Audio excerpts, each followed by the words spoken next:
My dear brothers and sisters, today we shall study chapter 5 of class 9th. The name of the lesson is The Snake and the Mirror. This lesson has been written by Vaikom Muhammad Basheer. प्रिय भाई बहनों, आज के video में हम सभी class 9th के 5वें चैप्टर का अध्ययन करेंगे, the snake and the mirror. यह सप्लीमेंट्री का 5वां चैप्टर है, the snake and the mirror, सांप और दर्पण, और इस पाठ को लिखे हैं वैकम मोहम्मद वसीर। तो देखेंगे about the author. Vaikom Muhammad Basheer, born as Abdul Rahman Muhammad Wasir, was born on 21 January 1908 in Travancore। इसमें बताया गया है वैकम मोहम्मद वसीर का जन्म 21 जनवरी 1908 ईस्वी को तारावैंकोर में हुआ था। यहाँ पर भी कोष्टक में लिखा गया है born as अब्दुल रहमान मोहम्मद वसीर, यानी उनका पूरा नाम क्या था? अब्दुल रहमान मोहम्मद वसीर। उनका जन्म अब्दुल रहमान मोहम्मद वसीर नाम के रूप में हुआ था। वैकम मोहम्मद का जन्म 21 जनवरी 1908 ईस्वी को तारावैंकोर में हुआ था। Wasir is fondly known as बाइपोर सुल्तान। वसीर जो है मुख्य रूप से बाइपोर सुल्तान के रूप में जाने जाते थे। He fought for India's independence, वे भारत की स्वतंत्रता के लिए लड़े। ही इज ए राइटर, वे एक लेखक थे। ह्यूमनिस्ट, मानवतावादी थे। फ्रीडम फाइटर, स्वतंत्रता सेनानी थे। नॉवलिस्ट, उपन्यासकार थे। एंड शॉर्ट स्टोरी राइटर, और संक्षिप्त कहानीकार थे।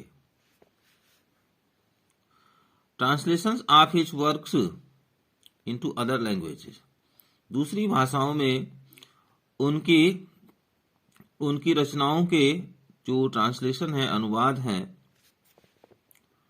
Have earned him world wide acclaim. इसमें बताया गया है कि अन्य भाषाओं में उनके अनुवाद के जो कार्य हैं, उन्हें पूरे विश्व में, एक्लेम का अर्थ होता है प्रशंसा, इसका अर्थ समझेंगे। Translation of his works into other languages, अन्य भाषाओं में अनुवाद का जो उनका कार्य था, हैव अर्न्ड हिम, उन्हें अर्न मिस होता है कमाना, समझेंगे। उन्हें कर दिया, आप समझेंगे, उन्हें कर दिया। वर्ल्ड वाइड एक्लेम मतलब पूरे संसार में प्रशंसा, पूरे संसार में प्रशंसा उन्हें कर दिया। ही one the Padmashri, Sahitya Akademi fellowship and Kerala state film award for best story. He won, वे प्राप्त किए या वे जीते द पद्मश्री पुरस्कार, साहित्य एकेडमी फेलोशिप पुरस्कार जो है प्राप्त किए, and Kerala state film award, और केरला स्टेट फिल्म अवार्ड भी प्राप्त किए फॉर बेस्ट स्टोरी, अच्छी कहानी के लिए। वसीर डाइड ऑन 5 जुलाई 1995। वसीर की मृत्यु 5 जुलाई 1995 ईस्वी को हो गई। आइए हम टेक्स्ट का अध्ययन करेंगे। यहां से देखेंगे, has a snake ever coiled itself round any part of your body. इसमें बताया गया है कि क्या किसी सांप ने आपके शरीर के किसी हिस्से में स्वयं को लपेट लिया है। अ फुल ब्लडेड कोबरा, एक भयानक काला नाग। All of us fell silent. हम में से सभी शांत हो गए। The question came from the homeopath. यह प्रश्न जो है होम्योपैथ के डॉक्टर से आया था। The topic came up when we were discussing snakes. यह प्रकरण तब आया जब हम सांप के बारे में बहस कर रहे थे। We listened attentively as the doctor continued with his tale. We listened attentively. हम ध्यानपूर्वक सुनते थे। As the doctor continued with his tale. जैसे कि डॉक्टर अपनी कहानी को जारी रखे। जैसे कि डॉक्टर होम्योपैथ की जो डॉक्टर थे वे अपनी कहानी को जारी रखे, तो हम उनकी कहानी को ध्यानपूर्वक सुने। It was a hot summer night. गर्मी की रात्रि थी। अबाउट 10 o'clock, लगभग 10 बजे थे। I had my meal at the restaurant. तो डॉक्टर कहते हैं कि मैं भोजनालय से भोजन कर लिया। And return to my room, और मैं अपने कमरे में वापस आया। I heard a noise from above. मैं ऊपर से आवाज सुना। As I open the door. जैसे ही मैंने दरवाजा खोला। जैसे ही मैंने दरवाजा खोला मैं ऊपर से आवाज सुना। The sound was a familiar one. वह आवाज परिचित जान पड़ती थी। One could say the rats one could see that the rats and I share the room. कोई भी व्यक्ति चूहों के बारे में कह सकता था। And I share the room, यानी हम साथ साथ उस कमरे में रहते थे। इसमें बताया गया है कि कोई भी व्यक्ति चूहों के बारे में यह कह सकता है कि चूहों के द्वारा ही ऊपर से आवाज आई। And I share the room, तो होम्योपैथ के डॉक्टर कहते हैं कि हम दोनों, मतलब चूहे भी उस कमरे में रहते हैं और हम साथ साथ रहते हैं, यानी हमारा और चूहों का क्या है, उस कमरे में समान रूप से हिस्सा है। आई टूक out my box of matches. तो डॉक्टर कहते हैं, होम्योपैथ के जो डॉक्टर वो कहते हैं आई टूक out my box of matches. मैं माचिस की एक डिबिया निकाला। And lighted the kerosene lamp on the table, और टेबल पर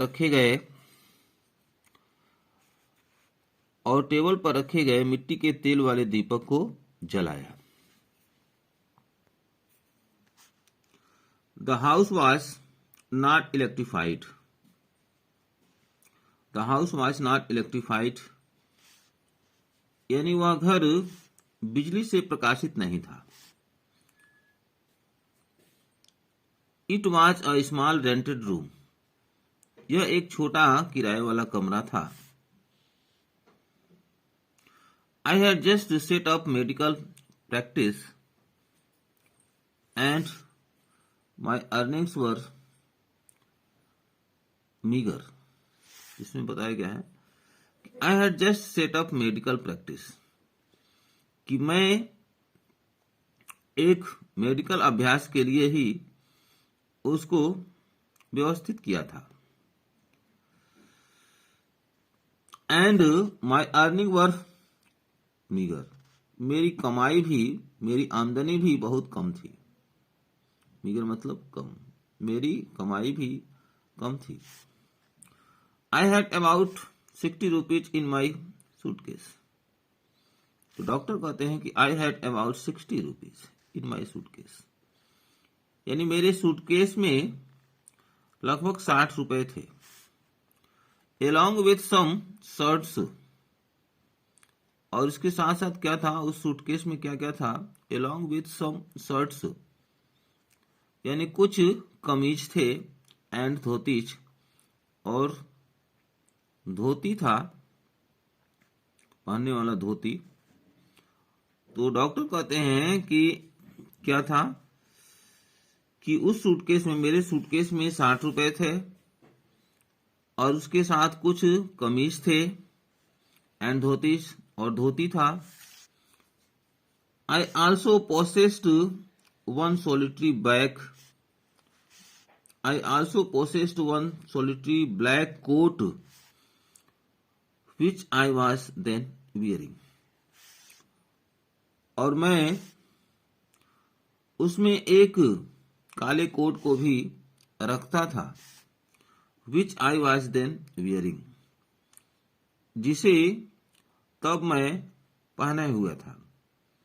इसमें डॉक्टर कहते हैं कि उस सूटकेस में मैं एक काले कोट को भी रखता था, जिसे उस समय मैं पहने हुए था। अगला पैसे देखेंगे।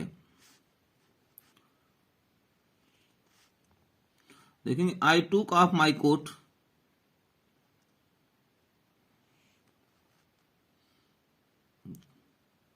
आई टूक ऑफ माई ब्लैक कोट,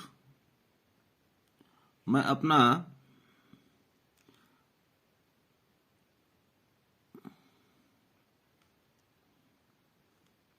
आई टूक ऑफ माई ब्लैक कोट, मैं अपना काला कोट उतार दिया।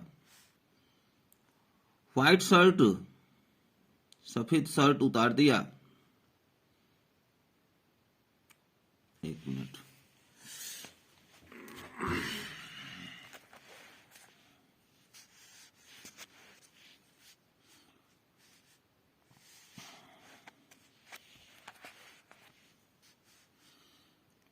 I took off my black coat,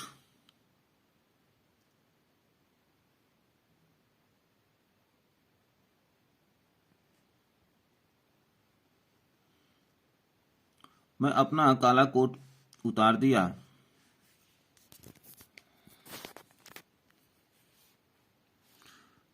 I took off my black coat, मैं अपना काला कोट उतार दिया। व्हाइट शर्ट, और सफेद शर्ट उतार दिया। And not so white vest, और उतना सफेद, वेस्ट मीन्स बनियान, और उतना सफेद बनियान नहीं था। एंड हंग देम अप, और उन्हें टांग दिया। आई open the 2 Windows in the room, तो उसमें डॉक्टर कहते हैं कमरे में 2 खिड़कियों को मैं खोला। It was an outer room, यह एक बाहरी कमरा था। With 1 wall facing the open yard, जिसमें एक दीवाल फेसिंग द ओपन यार्ड, यानी खुले हुए आंगन की चारदीवारी के रूप में था। यानी उसमें एक दीवार था जो चारदीवारी के रूप में था। It had a tiled roof with long supporting Gables, यानी विथ लॉन्ग सपोर्टिंग गेबल्स, यानी लंबे सहतीर के सहयोग से, यानी लंबे सहतीर के सहयोग से इसका खपरेल का छत था। खपरेल का, इसमें बस गेबल्स का अर्थ समझेंगे कि जो छप्पर का या जो खपड़े का जो मकान होता है, तो ऊपर क्या होता है, ऊपर एक शीर्ष होता है, दोनों तरफ ढलान होता है, ठीक है ना। और वही इसमें बताया गया है कि सहतीर बनाया गया था, एक तिकोना भाग बनाया गया था, जिसे हम कहते हैं गेबल्स। तो वही अर्थ यहां देखेंगे कि जिस मकान में वे डॉक्टर साहब रहते थे, तो वह एक बाहरी कमरा था, और उसका एक दीवाल चारदीवारी से चारदीवारी का एक उसमें से एक दीवार था। It had a tiled roof with long supporting Gables, और सहतीर के सहयोग से बना हुआ एक खपरेल का छत था। That rested on the beam over the wall, जो दीवार के ऊपर बीम पर टिका हुआ था। देयर वॉज नो सीलिंग, यानी उस मकान में छत नहीं थे। There was a regular traffic of rats to and from the beam, और उस बीम से चूहों का निरंतर आवागमन रहता था। अर्थात ऊपर जो बीम बने हुए थे, जिस पर खपरेल का छत बना हुआ था, तो उस बीम के सहारे चूहों का निरंतर आवागमन था। और रात्रि का समय था, और होम्योपैथ के डॉक्टर भोजनालय से भोजन करके आए, अपने कपड़े उतार दिए और सोने वाले थे। I made my bed and pulled it close to the wall. कहते हैं कि मैं अपना बिस्तर लगाया, and pulled it close to the wall, और उसे दीवार के नजदीक खींच लिया। आई ले डाउन, मैं लेट गया, but I could not sleep, किंतु मैं सो नहीं सका। आई गॉट अप, मैं खड़ा हो गया, and went out to the veranda for a little air. तो इसमें गर्मी की रात्रि थी। डॉक्टर साहब कहते हैं कि आई गॉट अप, मैं खड़ा हो गया, and went out to the veranda for a little air, थोड़ी सी हवा के लिए मैं बरामदे में बाहर चला गया। But the wind god seem to have taken time off. But the wind god, किंतु ऐसा मालूम पड़ता था कि पवन देवता, seem to have taken time off, ऐसा मालूम पड़ता था कि पवन देवता अवकाश ले लिए हो। ऐसा मालूम पड़ता था कि पवन देवता अवकाश ले लिए हो, अर्थात थोड़ी सी भी हवा नहीं चल रही थी। चौथा पैराग्राफ देखेंगे। I went back into the room, मैं पुनः कमरे में चला गया। ठीक है ना। मैं पुनः कमरे में चला गया, and sat down on the chair, और कुर्सी पर बैठ गया। आई open the box beneath the table, और मैं टेबल के नीचे रखे हुए बॉक्स को खोला, एंड टूक आउट अ बुक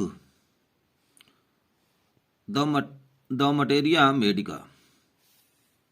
तो डॉक्टर कहते हैं कि मैं टेबल के नीचे रखे हुए बॉक्स को खोला, एंड टूक आउट, और निकाला अ बुक, एक पुस्तक, और उस पुस्तक का नाम था the Materia Medica.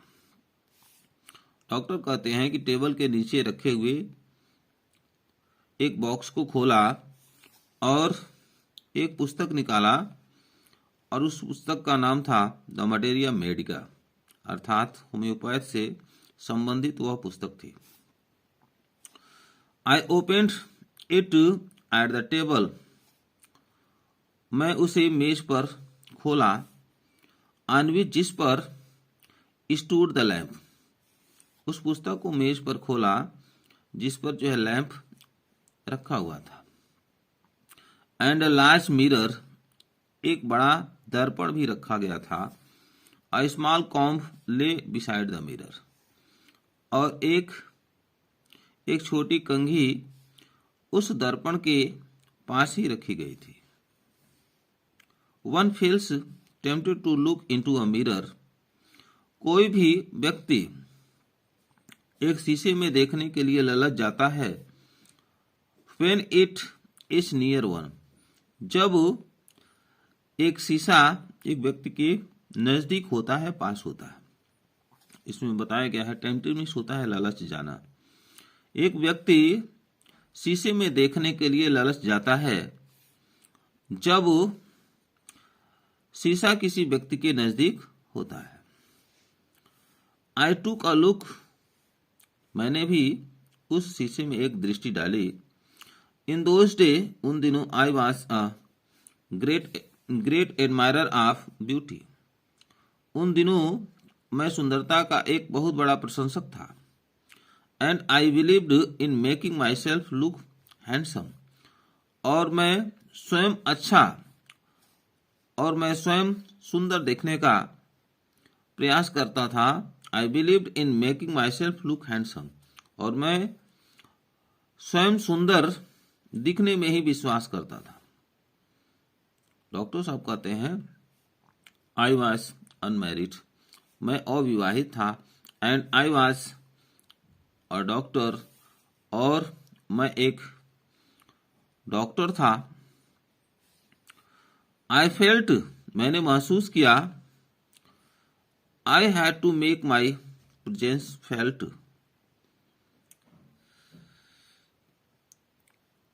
I felt, मैंने महसूस किया।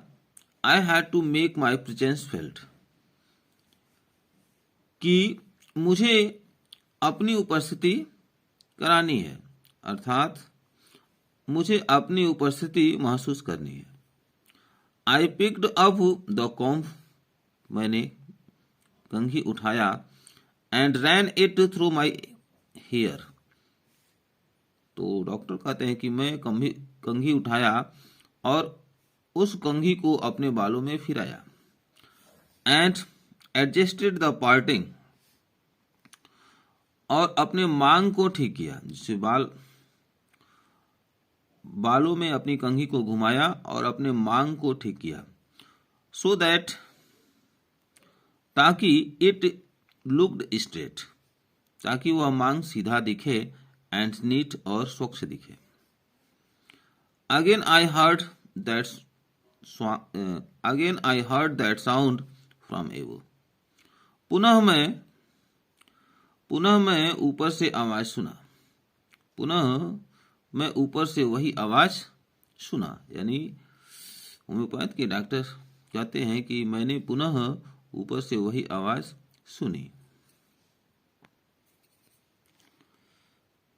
5वां पैराग्राफ देखेंगे। I took a close look. I took a close look at my face in the mirror. तो डॉक्टर कहते हैं कि मैं उस दर्पण में अपने चेहरे को नजदीक से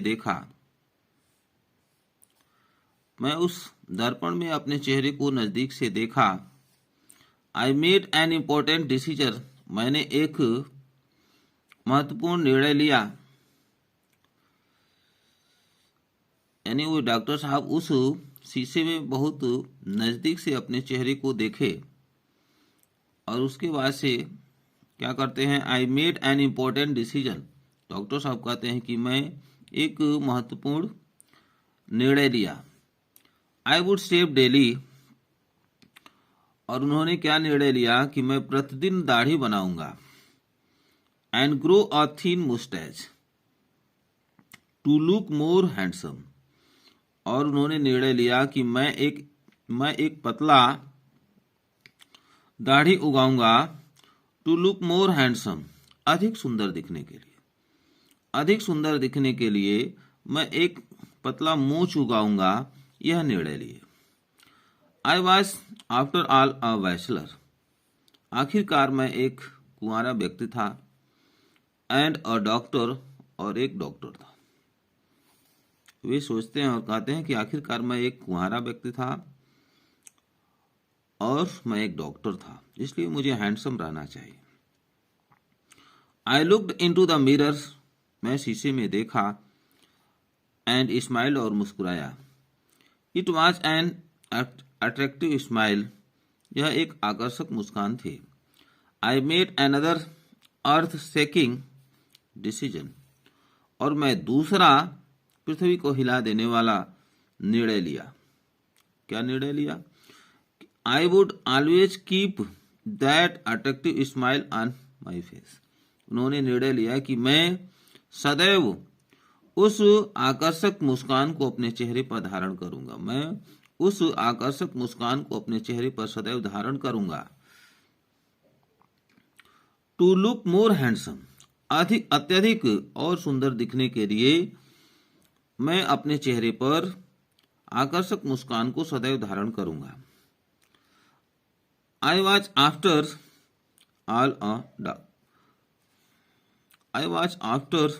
ऑल अ बैचलर। आखिरकार मैं एक कुंवारा व्यक्ति था।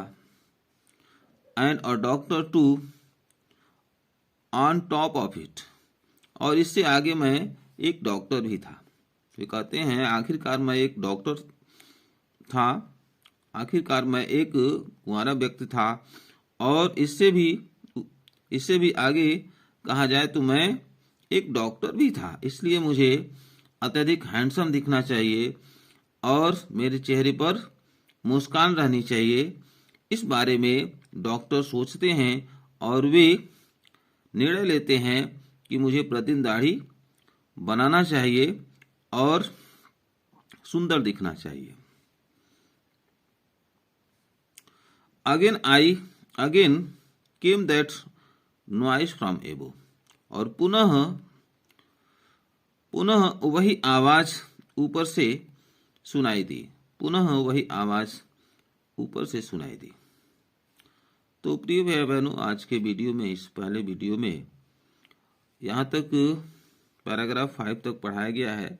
आप निशान लगा लेंगे फ्रॉम एबो तक। अगले वीडियो में आपको आगे पढ़ाया जाएगा, बताया जाएगा, ठीक है ना। तो यहाँ तक आप ट्रिक लगा लेंगे और उसके बाद से अगले वीडियो में आप समझेंगे। तो प्रिय भाई बहनों, इसको ध्यान से पढ़ लेंगे, समझ लेंगे। यदि वीडियो अच्छा लगे तो लाइक शेयर सब्सक्राइब करेंगे। धन्यवाद।